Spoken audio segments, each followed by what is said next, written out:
These are two homemade tools, the KX9 100 and the KX9 200. Just fictitious names I made up. What they're for is painting straight lines. Whether it's a thin line with a rigger or a straight line with a 1-inch wide brush in a glaze. These are just, you find them in your art store. Sorry, not your art store. You'll find it in the paint department of most stores. I think Richardson's, yes, it's Richards paint edge guide or trim edge guide. And then what I've done is I've added bolts. Initially I did try screws, but bolts work much more effectively. And then I usually trim off the ends so that the brush, when you're using a brush, you have something that is hitting the metal midway in the ferrule. Now you do have to take into account the length of the hairs on your brush. You do not want, when you're using this, to be resting the bristle on the metal. Often when you're doing this, you're not doing it straight up and down, you're at an angle, so you need to take that into account as well. The difference between the two is just the KX9 200 is twice as long, or 24 inches long. Now, some of you may not have the capabilities to make one of those, but this is one that doesn't work quite as well. Part of the difference is this has a long contact area with the canvas, whereas these bolts only touch the canvas in 2 spots, and that's kind of a key difference. But this, you just work like this, and you just push down, and then you run the brush along like that. You can also, you can use pretty much any straight edge. This is another one that, by judging by the yellow, I'd say it's the same company, but so the bolts have just been put through that. Bolts are, actually this is a screw, so this is a very early one where I was still playing around with different aspects of the two. Bolts are better than screws because you can tighten them in. There's not a lot of material in here for the screw to bite into, so the bolts are definitely better. I vinyl dipped these. The red is a vinyl dip, and I think that was a great idea, but it really doesn't have a great shelf life, that vinyl dip. So what I've done on here is I just put masking tape. You just want something that's not that bare metal that might scratch the paint. GoPro, stop recording.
GoPro, stop recording.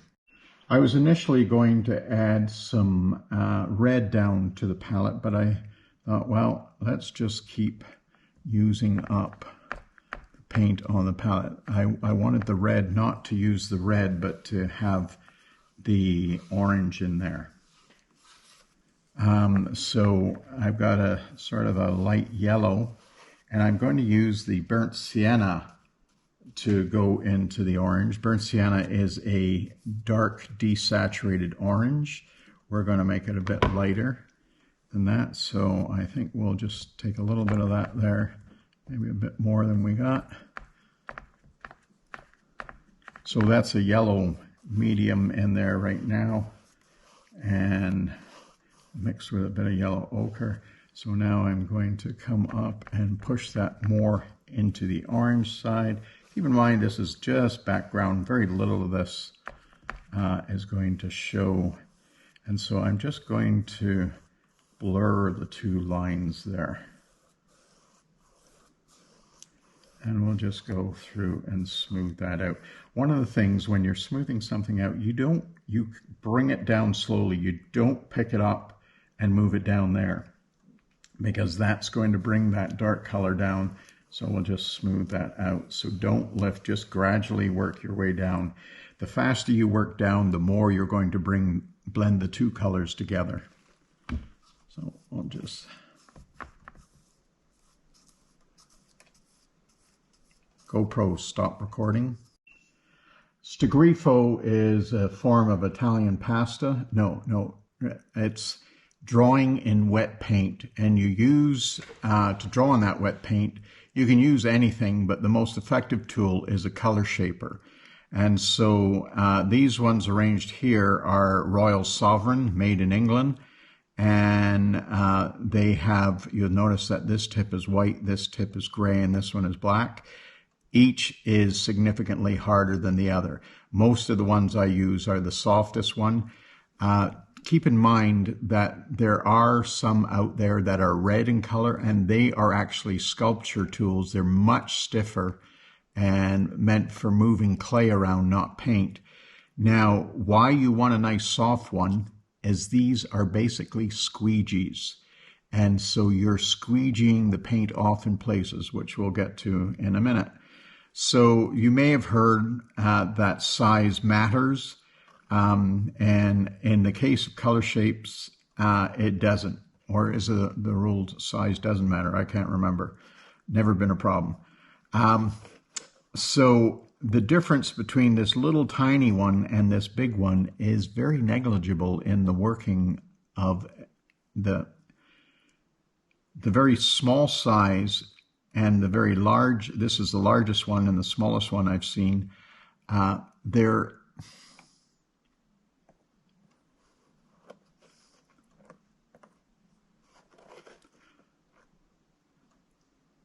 I've heard that size doesn't matter. Not personally, but and when it comes to color shapers, this is true. This is the smallest I've seen, and this is the largest of this type. And this is only type that I do buy. You notice that it's a wedge shape. It comes to a point. And so this area here can give you a nice broad stroke, and coming up on the point can give you a nice fine stroke. Most of the ones I'm using are in around this size. I don't let both the large one and the small one works. It's just that's a very comfortable size. The only caution you about the small one is these do wear, and so a small one's going to wear out faster. So then we've got this one outside here. This is a Noble. It's made in China, so it probably comes in under 100 different names. It's as soft as the white. The color doesn't tie into, so it's nice and flexible, works well, and it's generally about a third of the cost of the Royal Sovereigns, and it works just as well. It's a shorter handle, but I've never had any problems with it. So if you can find those, they're great to go for. But the Royal Sovereign, they come in a huge variety of sizes and shapes, and this is the only shape that I ever use. I'm sure there are others out there that use some of the broad shapes, or sometimes people just buy them because they like tools. I sort of fall into that category. So the first thing you have to consider is the background for color shaping on. Color shaping always requires a background. And so I'm doing something roughly at 1/3, 2/3 mark. I just want a little bit more space for the trees that are going to be up here. And I think that should be enough space for the grasses down below. So we'll just take a look at what colors. We have a nice drooly palette. So we're going to start off. The one thing you have to keep in mind is the color you're putting down is the color you're going to reveal when you're color shaping. So I'm going to be having tree trunks down here. So I'm going to mix up a warm gray. We want a bit more blue into that. And this is also a good time to clean up my palette. Just using up some of this paint. I thought I had lots of white down there. And so we always keep in mind that the colors are going to dry darker. I'm going to put down some fresh white.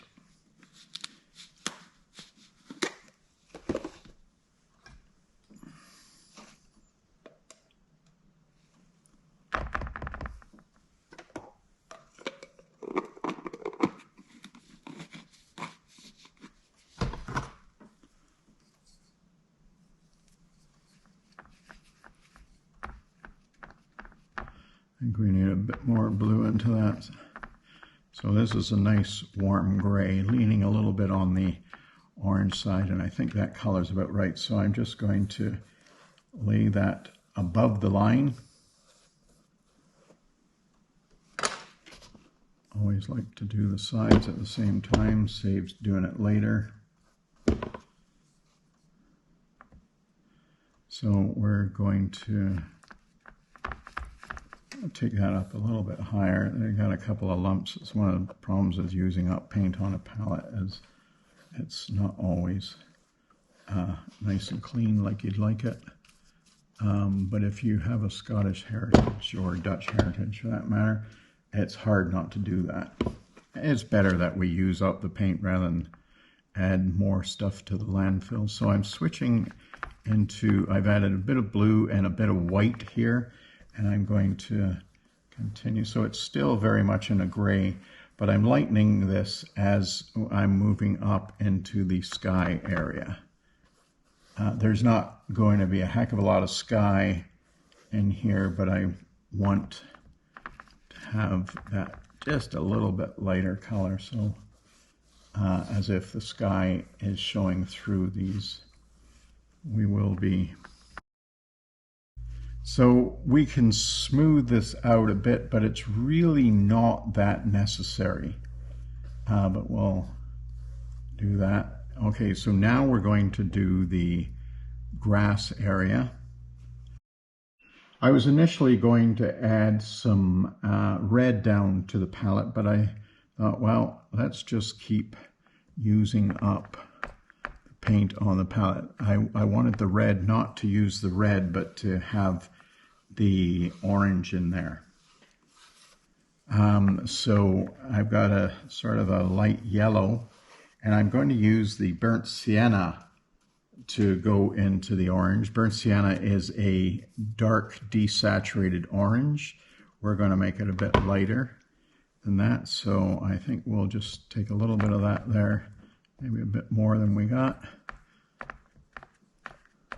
So that's a yellow medium in there right now, and mixed with a bit of yellow ochre. So now I'm going to come up and push that more into the orange side. Keep in mind this is just background, very little of this is going to show, and so I'm just going to blur the two lines there. And we'll just go through and smooth that out. One of the things when you're smoothing something out, you bring it down slowly. You don't pick it up and move it down there, because that's going to bring that dark color down. So we'll just smooth that out. So don't lift, just gradually work your way down. The faster you work down, the more you're going to blend the two colors together. I'm just going to show you a way to clean a Stay Wet palette that you don't have to throw out the paper each time. We can just scrape the unwanted or colors that have are no longer really viable. But right now we're not going to want this yellow until much later, and there isn't that much there. But I'm thinking that this color has sort of dried up on us a bit, so we can just scoop that up. And so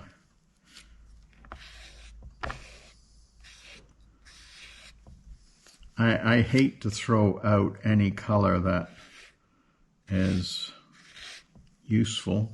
It's just in my nature, I think.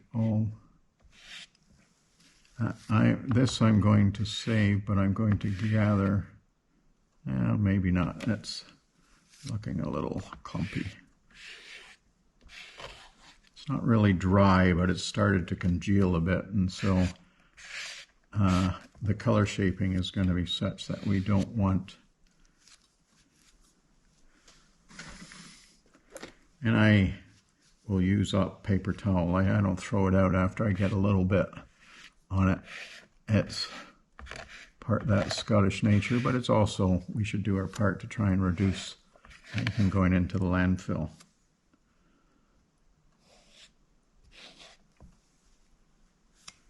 I think that's...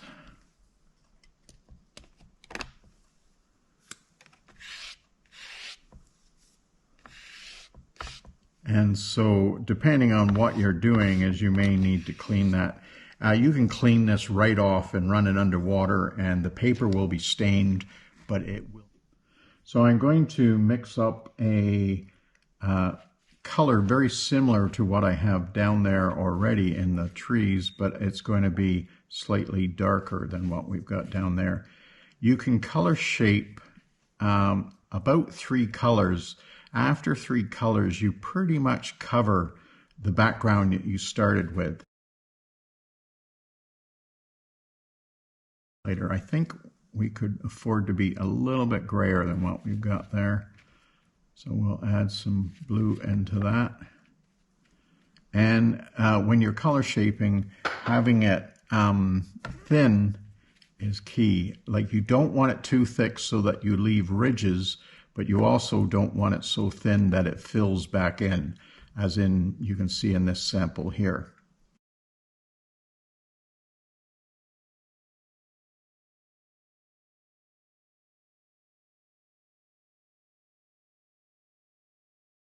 So I'm going to be using the middle size color shaper through most of this, but I am going to just show you that there's very little difference between the small and the large as far as the finish mark goes. So I think this is maybe still a bit too dark.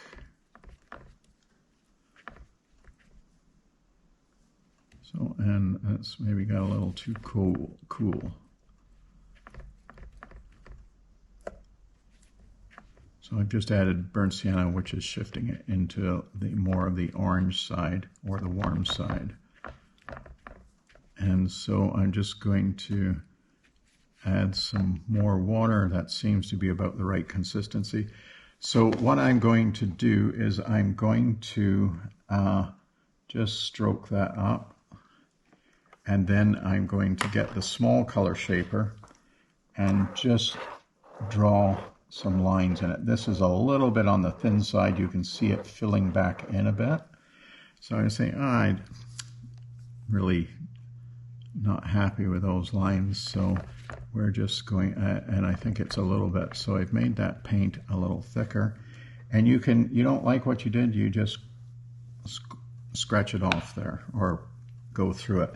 And so we're still a bit on the thin side, but we'll thicken that up. I think what we're going to have to do is, because it's thin, I really do need to just take that off. And I don't have to take it completely off. I just need to get some of that water out of there. So I'm going to mix up something a little thicker so it doesn't fill in quite so much.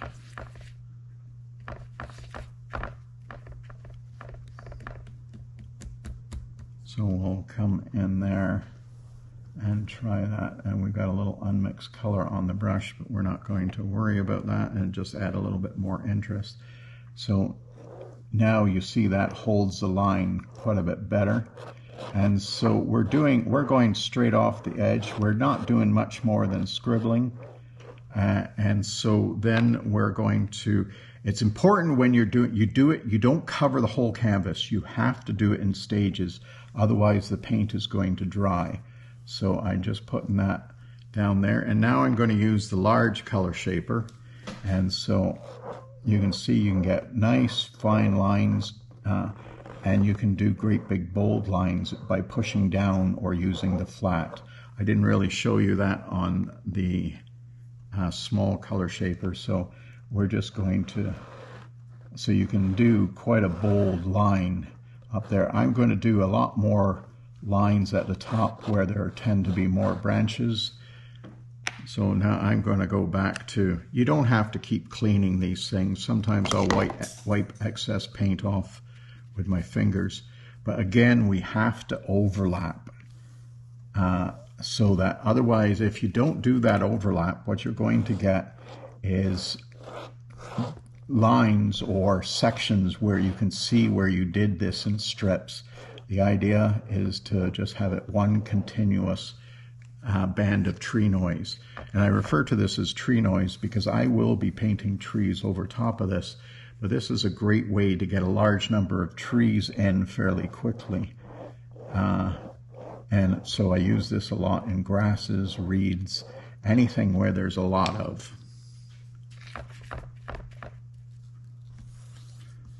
Now, one of the things we can do is I'm just going to shift this color a little bit into the orange just because we can.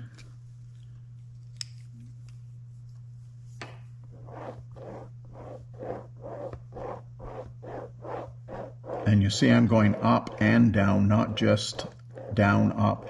The main reason I go up and down, speed is essential here because it's going to dry on you if you take too much time.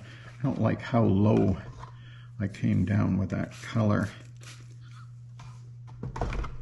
It sort of probably wouldn't matter, but just in case I want to retain, God, I'm a mess. None of this is a huge difference, but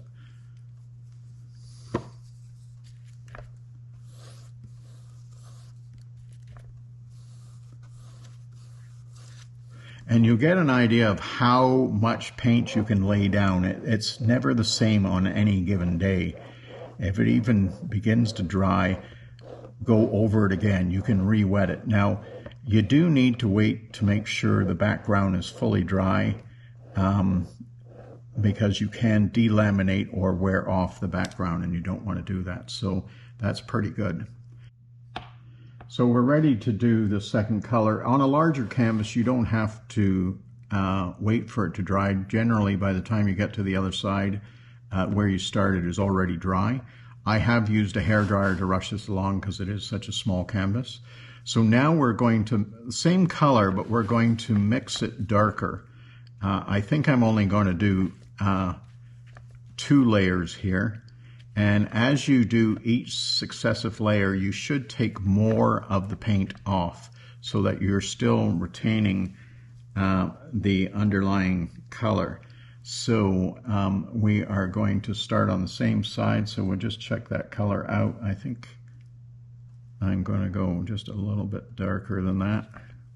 Keep in mind it will dry darker, so it's a little bit of a guesstimate to how that looks about right. So you see, I'm not going all the way up this time because this is the darker color down below.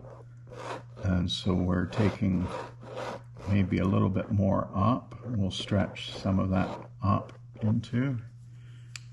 We'll come along and we'll overlap again, always overlapping. That way you don't get ugly overlap marks that you can do. And I'm sure if you're starting out, you may end up seeing what I mean by overlapping marks. So I think we're just going to take this up a little bit higher. You don't want to have, try and vary the length, like where you're taking this, just so it doesn't look too uniform, like you have a gardener in there grooming this forest.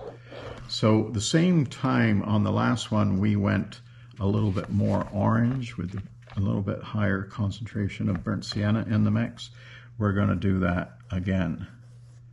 And I think I'm going to put in some dogwood here down in front. We'll do that next, so this more orange.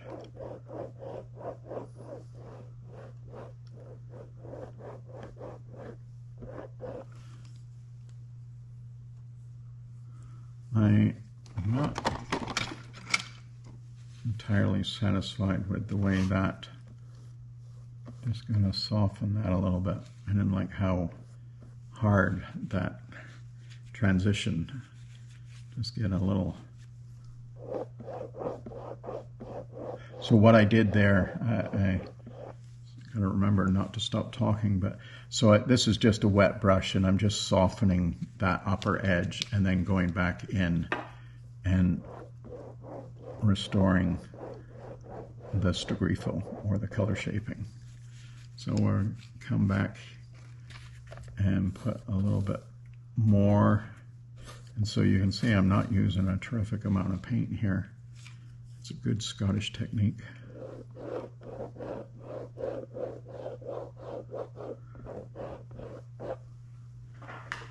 So you can see that there's less of this light color down here. Some of it is getting a little bit of a glaze on it, but each successive coat is going to cover that more. So I've put out some red on the palette and I'm going to mix that with the ultramarine blue so that I'm getting a dark red. I never buy, I mean they sell dark red, but I'd much rather mix my own. That way I can get it exactly as I want it. So we're putting down another base color just where we're going to want this dogwood coming up. So we're sort of doing it in a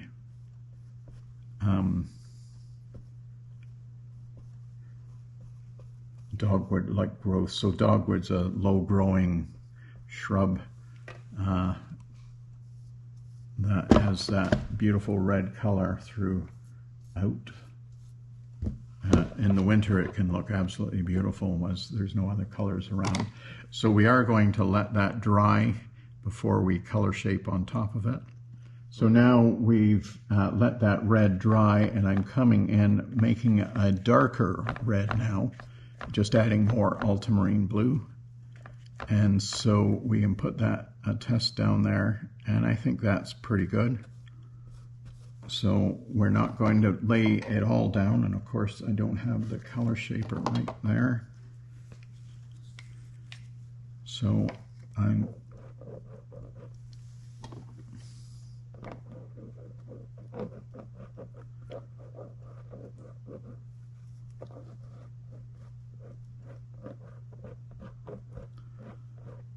and this is pretty dark. But you got to remember, these are the shadow colors. I'm going to come back in after and put in the lighter reds of the highlights. That applies to the trees as well as the grass. Like I'm never, when I'm laying the base color down, it's never about laying down the most intense color. It's picking something just below the lightest or most saturated color. So we're just adding, and we can really, I'm not being overly chaotic here, but dogwood can be quite chaotic in its growth pattern. So we've left that gap just for rhythm.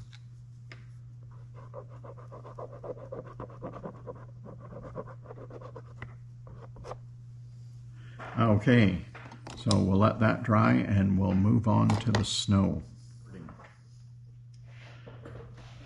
So we're going to start the snow now, and I just might want to add, you may see that I have water containers on my right here and my palettes on my left.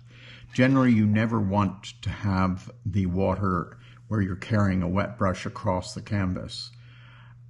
I'm doing this so that the painting is centered in the video, not as a common practice. So with the snow, we are going to gradually get lighter as we move forward, but we're going to start at the back. So we need to establish what level we want that at. So I'm using just ultramarine blue and white. There might be a little contamination coming in from the burnt sienna in there, but not too much. And so I'm thinking this looks pretty light, but I think it's going to be fine. So just want to make sure before I start painting. There it is. I got the color shaper. So now I'm going to, in the actual reference, it's pretty straight across, but I'm going to make it a little bit more interesting. And so you see I'm doing just a narrow row there because we're going to be creating layers. So I think I don't really want that to go up too high, so I can wipe off the excess paint with my fingers. And so what I'm trying to do is expose the yellow underneath as the grasses. This is the first snow of the year. I think we're brave enough to get out and ski on barely enough snow. And so the grasses haven't been knocked down by the snow yet. There just isn't a heavy enough load. So we got these beautiful grasses poking up. Even though this is not a sunny day, the colors really look quite amazing, especially when you're in person. That's one of the things. It's good to work from your own photographs because you have a memory of what that was like. And because sometimes the photos can look a little drab. You can mess with the photos, but it's not something I particularly care to do because usually you mess them too much. It's like HDR on your camera, high dynamic range. I find it's flattens the pictures too much. Yes, the colors get saturated, but it looks very artificial to me.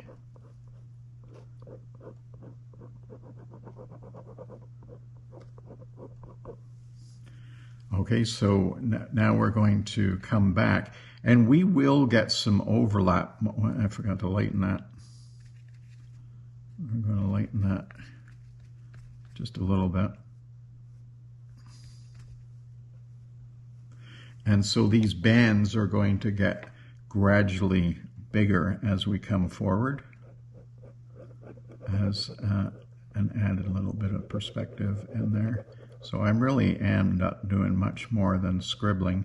We're not doing like sometimes when you're doing reeds, you might do some real curves like that. In here, we're doing mostly straight up and down. We can have a little bit of an angle. The more angle there is to those lines, the more likely the snow would have flattened them. But your guide is always what your reference picture is showing you. As if it's in the picture, it's natural. Although there are certainly times when things look unnatural.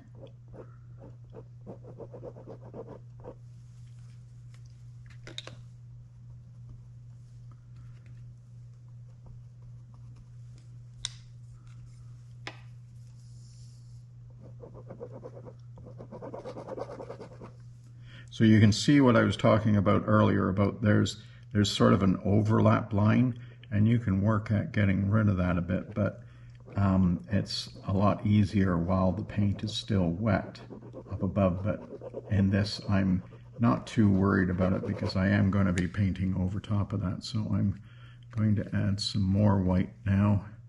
I did change the water in the pools there because white is more likely to get contaminated than the darker grays that or reds that I was using earlier. So we're getting a little cocky, doing a little bit more. But like I say, if it dries on me, I can always go back over it with a wet brush and reactivate it to a point, like obviously not days later or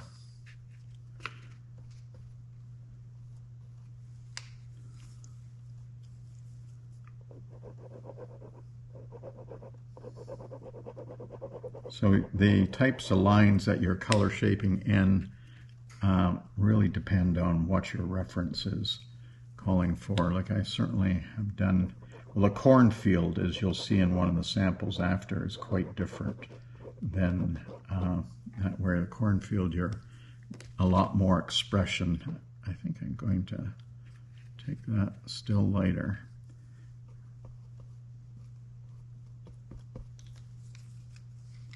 I took that up to the second level as well.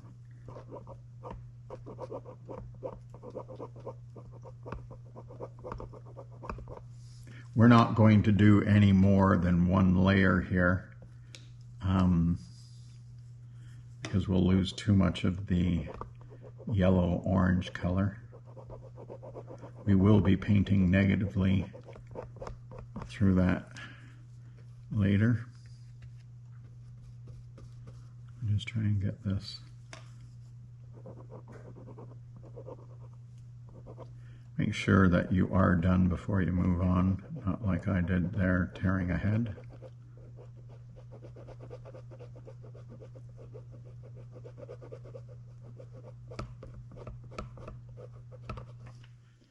So we're now looking at painting negatively into the tree line.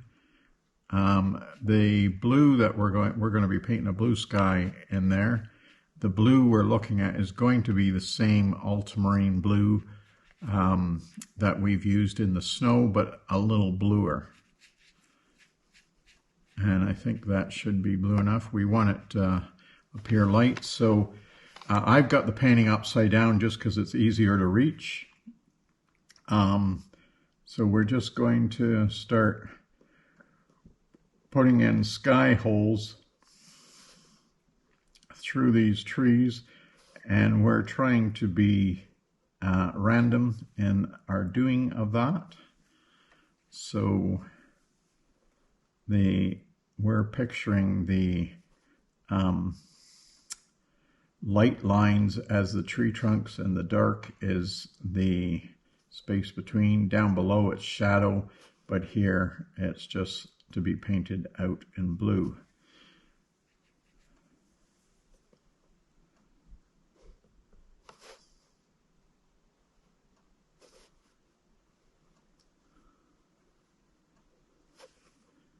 In places we're going to come much lower, it just creates a little bit more variety. We're always looking to be non-repetitious where we can and to create a more interesting look.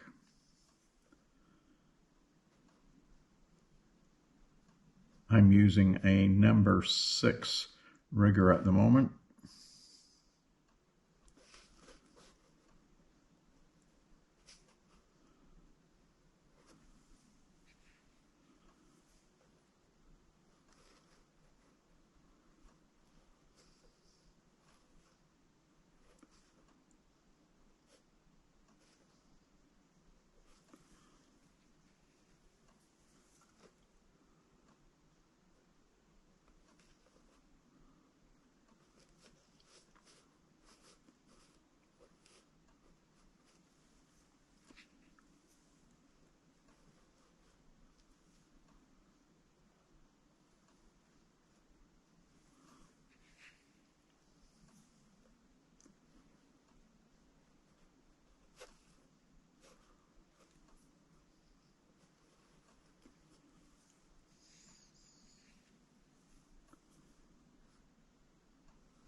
I didn't mix up very much of that, but that's something I never worry about, as it's easy enough to match that color, especially when you're not laying the colors down side by side. When you're doing that, you can see I'm not mixing into, I'm leaving areas untouched as I'm mixing, because that's a wet area and it allows me to match that color while I still have it there. So we still got to go a little bit darker. But I think that should be good enough now. Just get that a little wetter. It's a good idea to keep it wet as it flows on very nicely. The one nice thing about any color that's got titanium white in it, it's going to cover pretty good. Titanium white is one of the more opaque pigments in your paint box.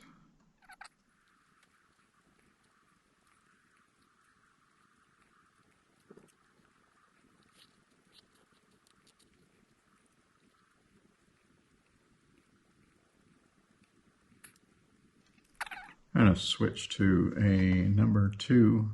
I think, no, it's actually a number 1 rigger. And so I'm just going to come back and do some smaller dabs. These aren't actually that much smaller at the moment because the brush has quite a bit of paint on it.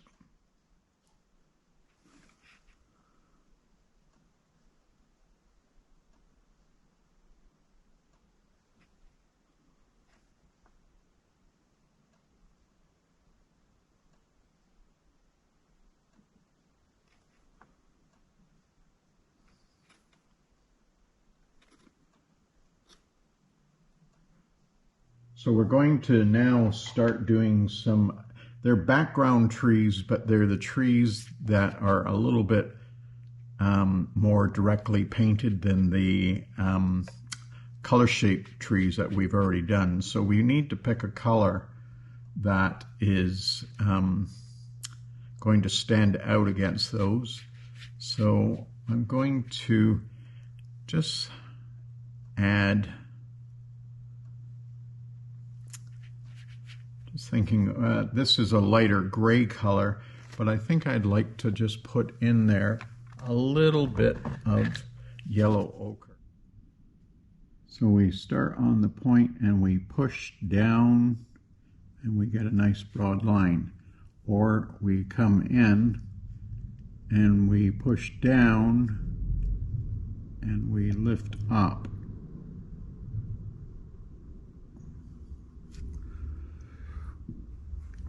That's with a number 6, and so this is a number 1. Just hold that. So we'll just pull along and push down. So that's a fully loaded brush. So it's, and then we're going to push down.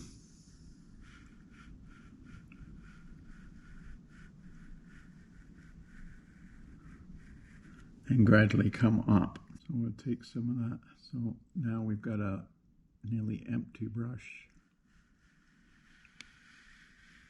And so we can start off with a fairly thin line.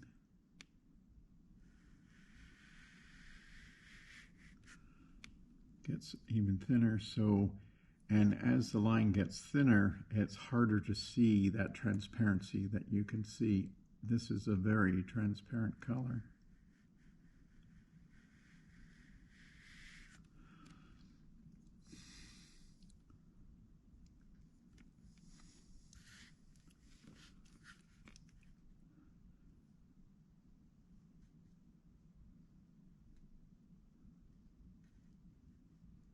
This is just a mix of pushing down and lifting up.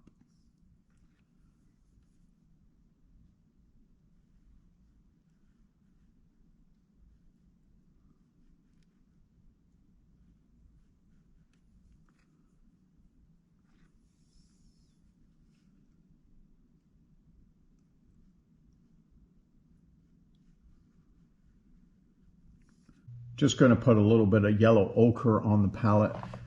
These are poplar trees, and although they're often confused with birch trees because of their light colored bark, their bark is actually a little bit greenish. And so I'm going to just maybe emphasize that a little bit more. So this is a very gray green. I think that's about right, but this, we can throw a line in there, but this is likely going to be too dark. So this is, I'm painting with a number 1 rigger. So I think that's probably pretty good. I'm just going to roll my sleeve up here a bit. I'm going to do it as if I was at the royal family having tea. So I'm resting that little baby finger on the canvas. And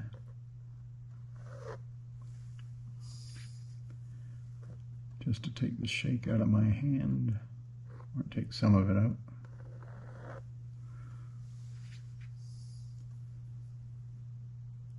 So I'm pushing down, even though that's just a number 1, you can push down and get a decent size or a decent weight of line. And then we're just fading that up. These trees have a very pronounced upward angle to their branches.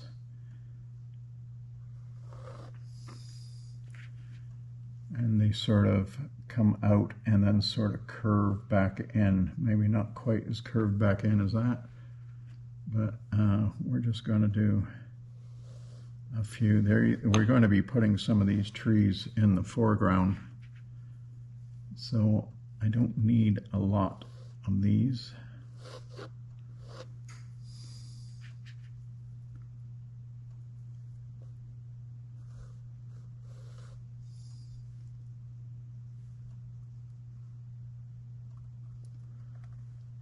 This one, I've actually got that in front of the dogwood.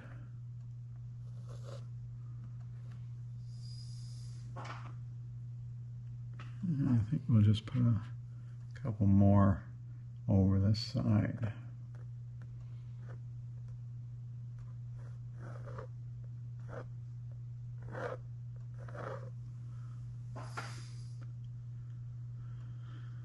Okay, so now most of these trees seem to be in front of the dogwood, so we're going to, the foreground trees, so we're going to switch to the red color. Unfortunately, I forgot to put the lid on my palette when I went for lunch, so it's a little bit drier than it should be. So if you are left-handed, you should probably, it's definitely easier to work from the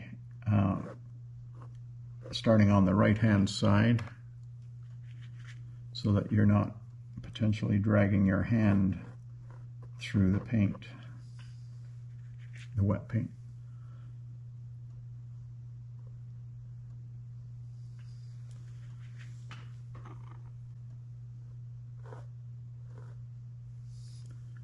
Keeping this paint pretty thin. It looks redder on the canvas than it does on the palette, mostly because of the surrounding dark color as I'm painting. It's that whole thing. In high school, I stood next to the ugly guys just so I looked that much better. So whenever you're doing colors, you always think about the color you're putting on, because it definitely changes the look of that color.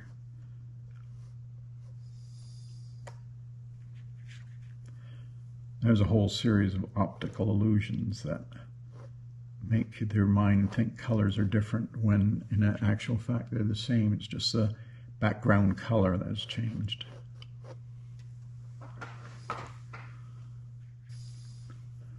So you may ask why we didn't just do the whole thing with the rigger. The color shaper is definitely a lot faster than the rigger, and most of it's just creating a noise as a better background than, say, a solid color would. And it also creates a number of different reds going in there. I'm just going to do a little bit of snow into the forest itself.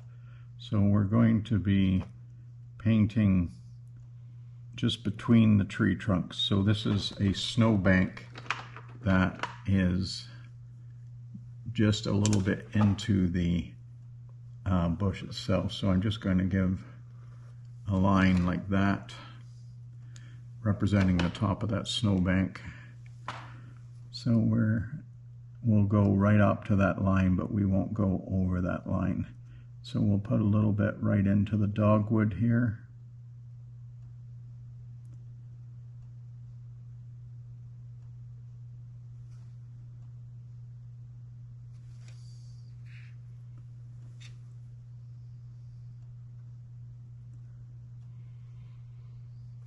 There's other paintings of this reference photo that you'll see that I did a lot more snowbank deeper in the woods, but they're vertical paintings, so there was more room to do that. This is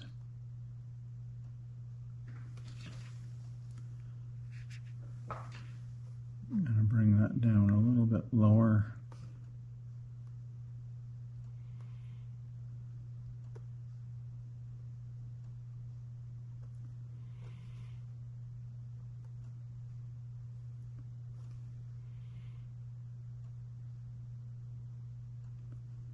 Going to fatten some of those up a little bit.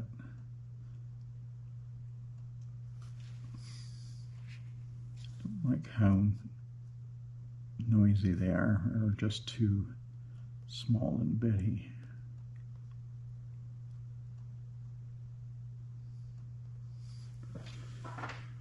Okay, so we'll just give that, I know we don't, that red is dry enough mostly in places, so we're just going to look at these foreground trees. I don't know if I'll put as many of them in as what's on there,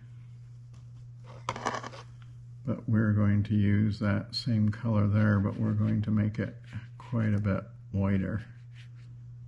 So I think we'll just throw in a little bit more yellow into that.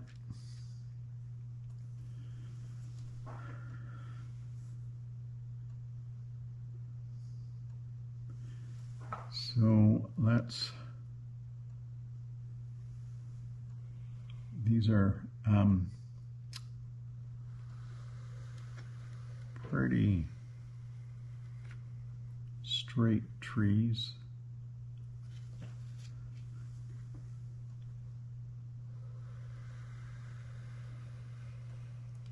Varying the angle, the spacing, and the thickness of the trees.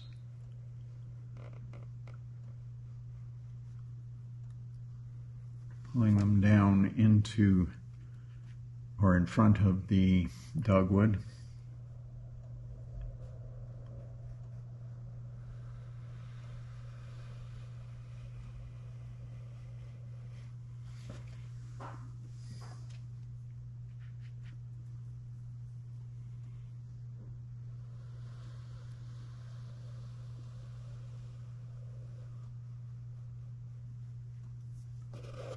Get some wet red paint.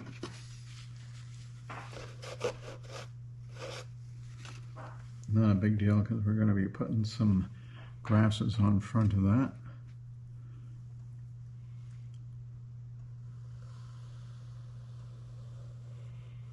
We're going with an odd number of 5. Odds tend to be a little bit more interesting than evens. So I let that dry up a little bit just so that I don't drag my hand through that paint. When you're doing branches, it's definitely easier to a fully loaded brush to come out, but I just find it a little bit more comfortable coming down. So you just have to be careful to be right up on that point and not disturbing anything there. These are very repetitive, so we're just going to take one up like that.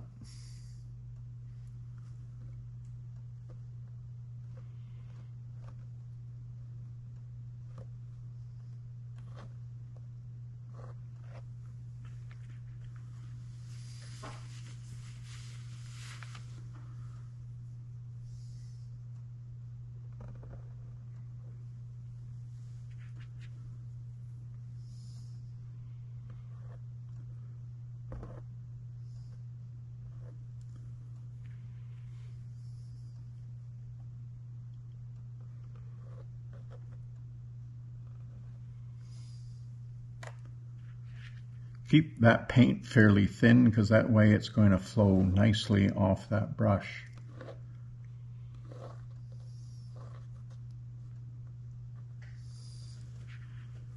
These trees have a lot of branches, a lot more than I'm going to put in.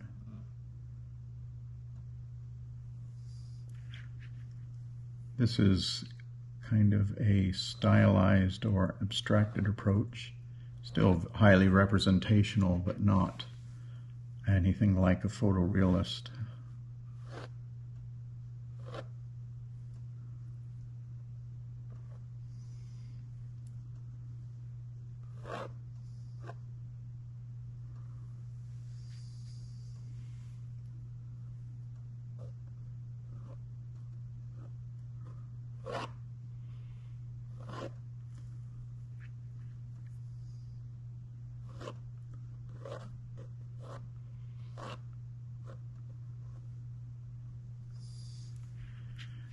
A lot of times when I see beginners trying this, that their branches are very chunky and it's just not taking the time to get those thin lines or practicing with that rigor so that they don't look like clubs.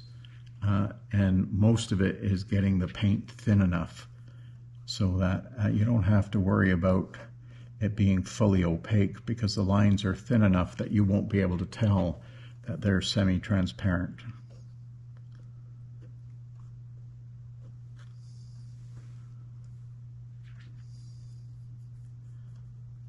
We're going to do a break off branch there.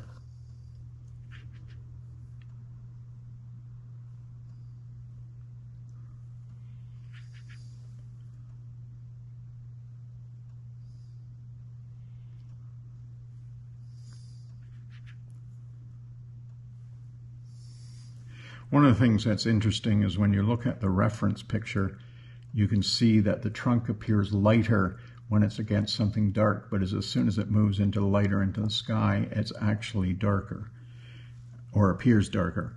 I would take that into account if there were more sky in this painting, but there's not. So we're just going to do a little bit of character to these trunks by going, that's kind of on the dark side, so we're just going to put a little bit of shadow. We're not going to go right up that tree, just giving it a little bit more texture than what we have currently there.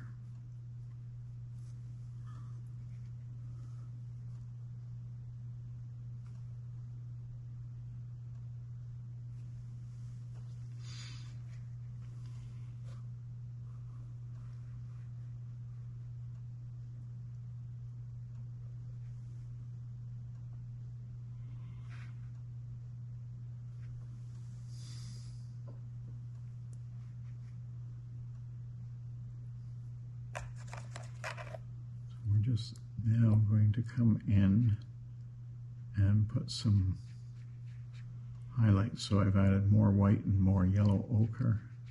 Yellow ochre is a very good way to indicate a little bit of a sunny disposition or sunny light to the, rather than straight white. It's, I mean, I know our sun is considered a yellow sun. I don't know if that's why, but it certainly does add a nice touch to the highlight, having that little bit of extra yellow ochre in there. Don't know if we'll hit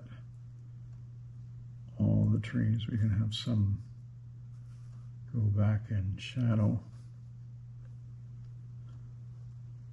I think we'll hit just the top of this one.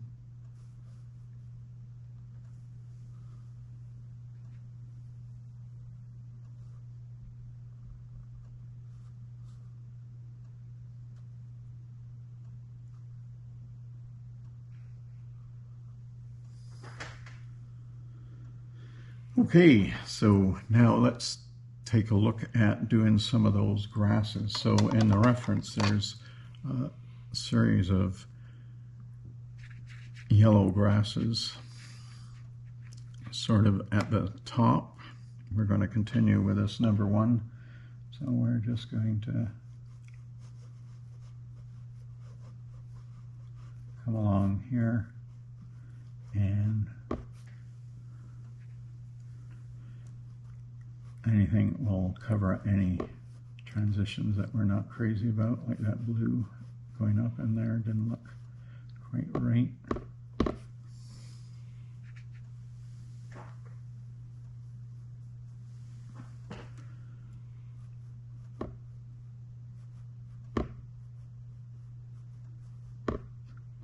Riggers are nice as opposed to trying to do this with a round, as you're seeing how many strokes I'm doing before reloading that brush.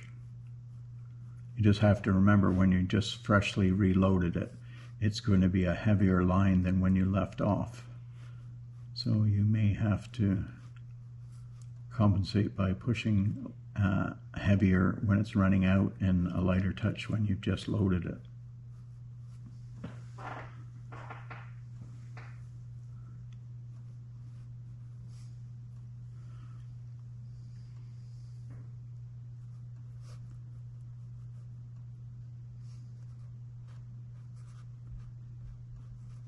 Try not to be too even going straight across. Like we're not trying to make it look like Edwards Gardens or anything. That's just a wild edge of a field.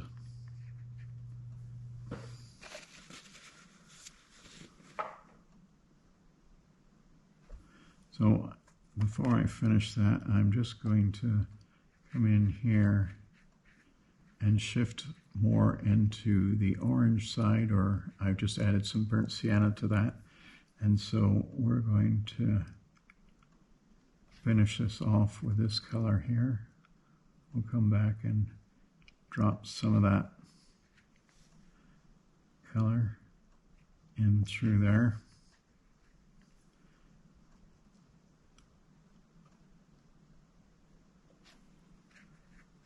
It's always nice to vary the color if you can. Just like, I mean, this is a fairly interesting line of grass, but it's that much more interesting having some of these shifts in color. We'll drop some of this in throughout, not a lot, but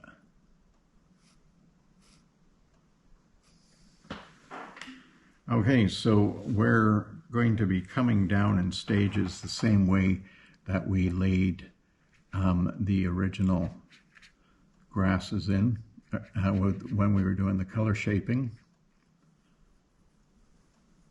So this time you can see the different rows of where it was color shaped.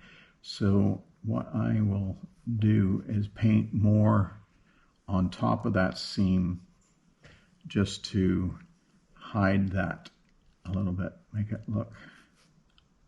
But I'm still going in rows, and this sort of helps with the perspective a bit. We're going a little bit heavier with the strokes, and I'm being fairly spaced in these strokes because I'm going to mix the yellow in with the orange. Coming down a little bit lower with the yellow again, helping to hide that band.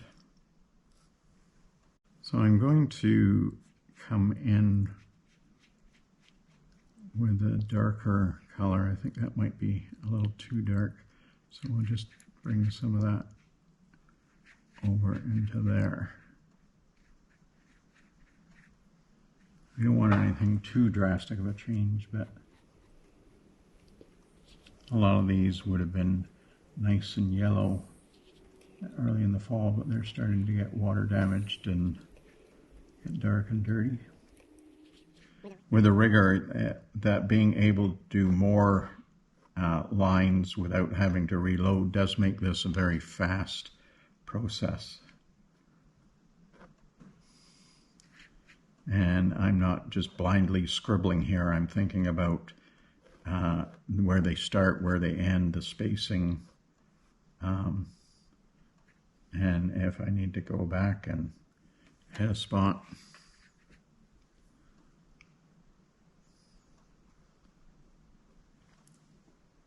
I think I'm going to come into a lighter version.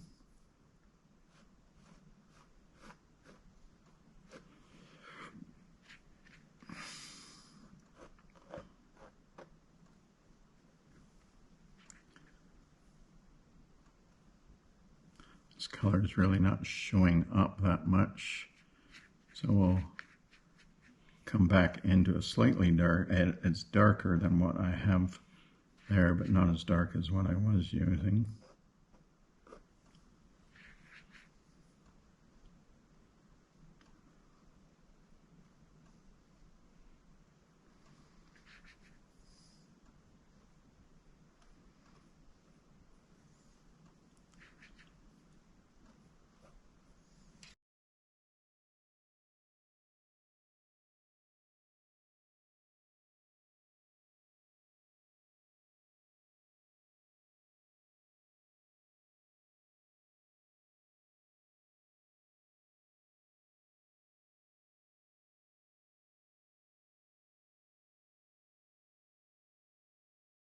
So it's nice to, especially as you come into the foreground, to have a density of strokes in some places, just where the weeds either grew thicker or were a little overlapped.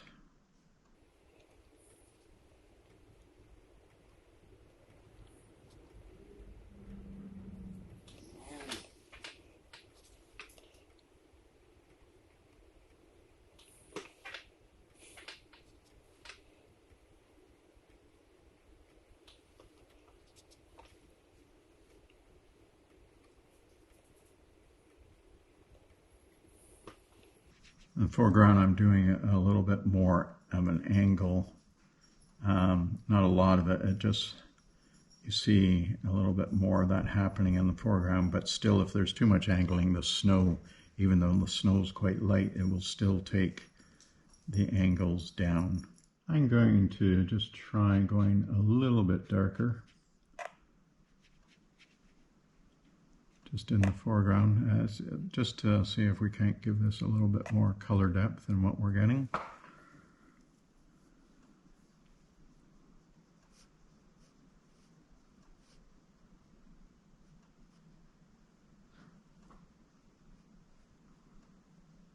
We still got lots of that initial yellow coming through from the color shaping.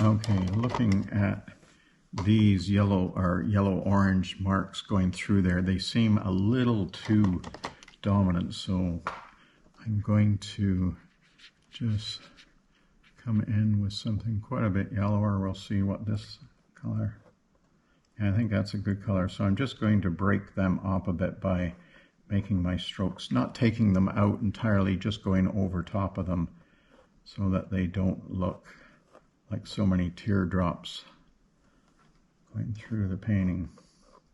That's what you should always be doing, looking at your painting and thinking, okay, not that, oh my God, it's wonderful, or oh my God, it's terrible. What is it exactly that's not working?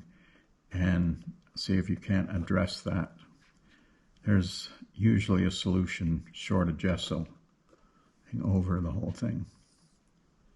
just on that point, I never gesso over, not because I'm brilliant.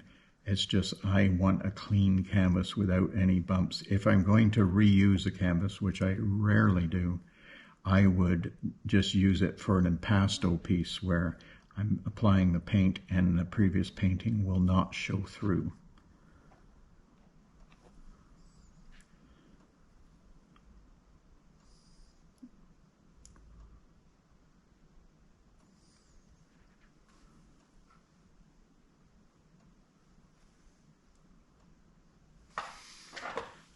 Like that better. So I'm just also going to come in and tweak the red a bit. I'm going to, now I won't use the white. I'm just going to come in and use some yellow ochre to get a lighter red. So we're just going to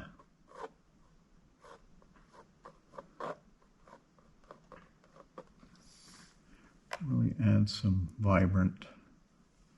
Not going to do a heck of a lot of this. We do have to be careful because this, we'll see what it looks like when it dries, but it's definitely drawing a lot of attention to itself there. So we'll get the lines a little bit thinner.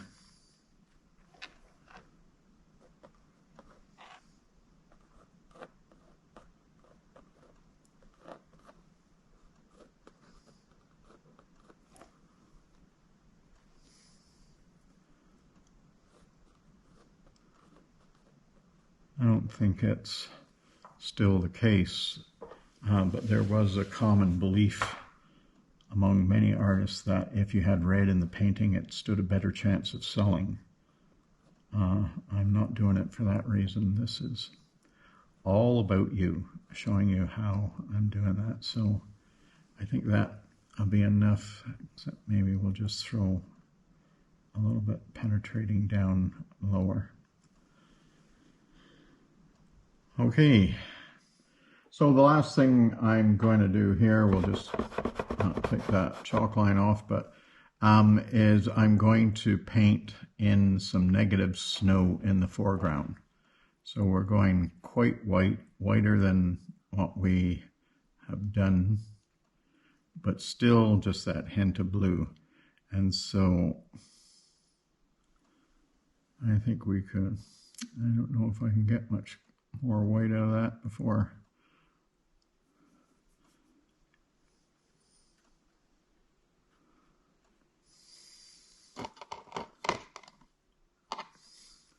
I'm going to switch to a smaller rigorous. Number 6 is a bit big for getting in between some of those spots. So this is just going to help bring some of that forward. And it helps tie the top part of the painting with the lower part, having some negative painting in both areas. Just making it a little bluer, do a little bit more farther back here. You'll see me dip into the water every so often just to get that paint a little bit thinner, just so it goes down a little easier, especially with the smaller marks. It's always difficult to know when you're finished. The famous quote by Leonardo da Vinci is, "A painting's never finished, only abandoned." One of the ways, or a couple of the ways that I figure out when I'm done is I'm tired and I don't want to do anymore. 2, I've worked on it for an hour and I can't really see the appreciable difference. Or 3, I'm working to a deadline and I've run out of time. But you're never going to get completely done. You're always going to be able to see something else to do. One of the things I did years ago was I said I'm not going to stop until I can't think of anything else to do to this painting. And I never did get there. All that happened was this painting gradually morphed into a different painting. Better to start another one than fret too much on Always think the best ones happen fast and easy, not labored and slow. Okay, I think I'll call that quits for now. GoPro, stop recording.